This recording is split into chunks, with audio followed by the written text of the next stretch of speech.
নমস্কার, কেমন আছো আমার বন্ধুরা? আশা করি সকলেই খুব ভালো আছো। আমিও ভালো আছি। গ্রামের ঘরোয়া বধূর পরিবারে তোমাদের সকলকে স্বাগত জানাই। তো এখন কিন্তু আজকের ওয়েদারটা কিন্তু ভীষণ বাজে। দেখো সকাল 5:30টার সময় পুরো পরিষ্কার ছিল, অথচ যত বেলা হচ্ছে তত কুয়াশা বেড়েছে।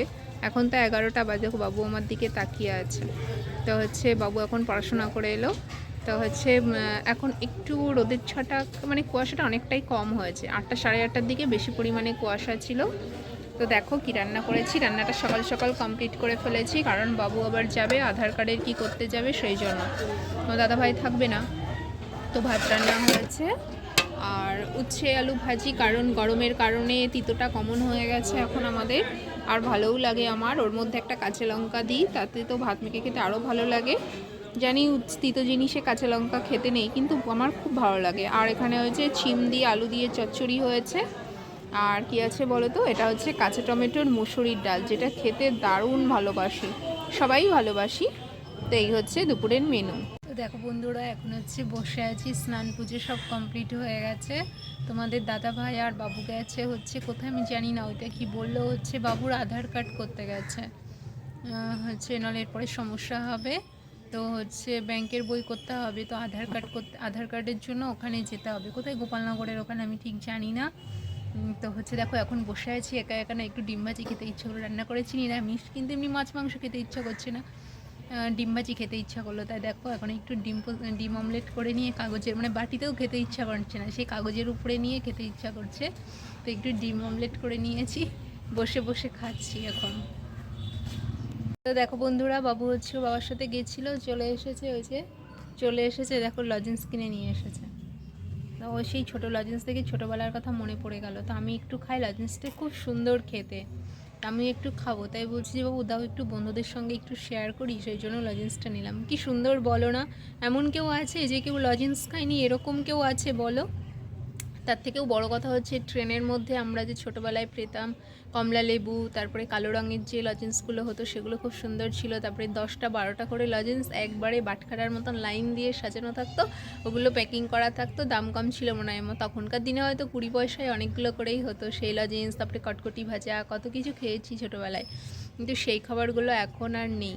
আর এখনকার বাচ্চারা ভালোবাসে না। আমাদের সময় 10 পয়সা 20 পয়সা তাই যেন অনেক, 5 পয়সার আইসক্রিম, কিন্তু এখন 40 টাকার একটা কর্নেটও চলে যাচ্ছে একবারে, সারাদিন তো আছেই, তাই না বলো?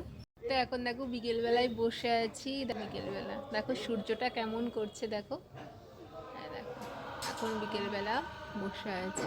বাবু আর তোমাদের দাদা ভাই খাওয়া দাওয়া করে উপরে গেছে, কিন্তু বাবু নিচেই ছিল, কিন্তু ভীষণ বদমাইশি করছে জানো, গাড়ির চাকা নিয়ে খেলা করছে। তো ভাবলাম বই পড়তে বললাম, এখন বই পড়ুক, ঘুমাক, অসুবিধা নেই, যাই করে করুক, কালকে অবশ্য পড়া নেই। এখন কিছুদিন এরকম ছুটি যাবে মাঝে মাঝে, কারণ যে জেঠিমার কাছে পড়ে, তোমরা দেখেছোই, মানে এই যে চায়ের দোকানটা দেখো না তোমরা আমার সামনে, এই যে চায়ের দোকানটা মানে জেঠুর মেয়ের বিয়ে, তো তাই।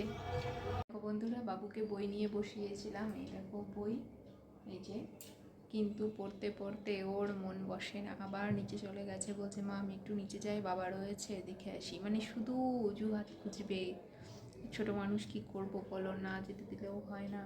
তো ওই দেখো ঘরে লাইট জ্বালিয়ে রেখে চলে গেছে, ওই দেখো, ওই দেখো ঘরে লাইট জ্বলছে, ওইটা আমার ঘর, এইটা দাদার ঘর।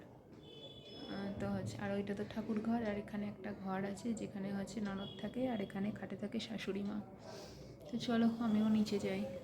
তো বন্ধুরা দেখো, সেই বিকেলের পরে এখন চলে এলাম, বিকেল নয় সন্ধ্যাবেলার পরে এখন চলে এলাম। বাবু খিচুড়ি খাবে করছে, ভীষণ জ্বালাতন করছে, সেই বাধ্য হয়ে খিচুড়ি রান্না করলাম যেন। খিচুড়ি খেতে খুব ভালোবাসে, এবার অনেকদিন হয়েছে আমাদের খিচুড়িও খাওয়া হয়নি। তো বারে বারে বলছে মা খিচুড়ি রান্না করো, করতে তো সময় লাগে না, আর দোকানে তো সব আছেই।